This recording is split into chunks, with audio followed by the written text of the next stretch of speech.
Hi.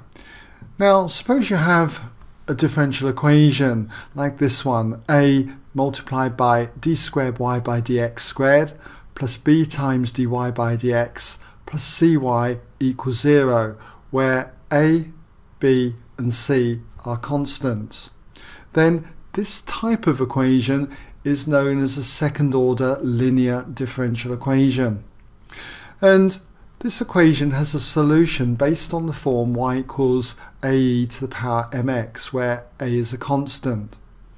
And this value m is a root of this quadratic equation, am squared plus bm plus c equals 0, where a, b and c are the constants that we had in the equation here. And this quadratic equation is known as the auxiliary equation. Now when you're solving for m in this quadratic equation, then we should be familiar with the fact that we can have three scenarios. We could have roots that are either real and different, or they could be equal roots, or the roots are imaginary. And each one of these cases leads to different general solutions. And that's what I want to discuss here, what those general solutions would be.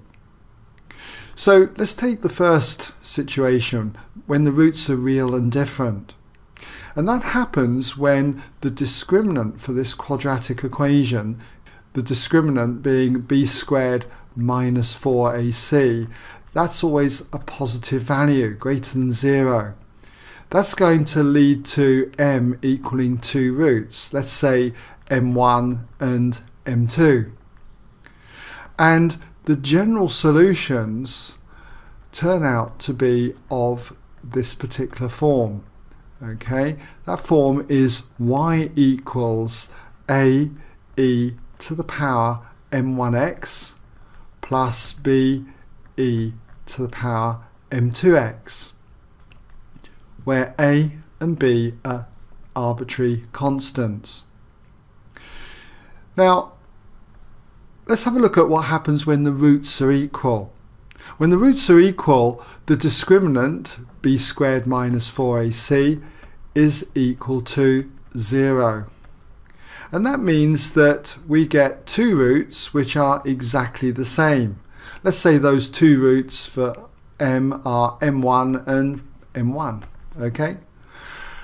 So when we look at the general solution for this type of situation, let's just put this in again, general solutions turn out to be of the form y equals e to the power mx, okay, multiplied by ax plus b. Again, a and b are the two arbitrary constants. And finally, we could have a situation where the roots are imaginary, and that happens when the discriminant b squared minus 4ac is a negative number, less than 0. And this leads to complex roots, roots of the form m equals p plus or minus iq, where p and q are real numbers and I is the square root of -1.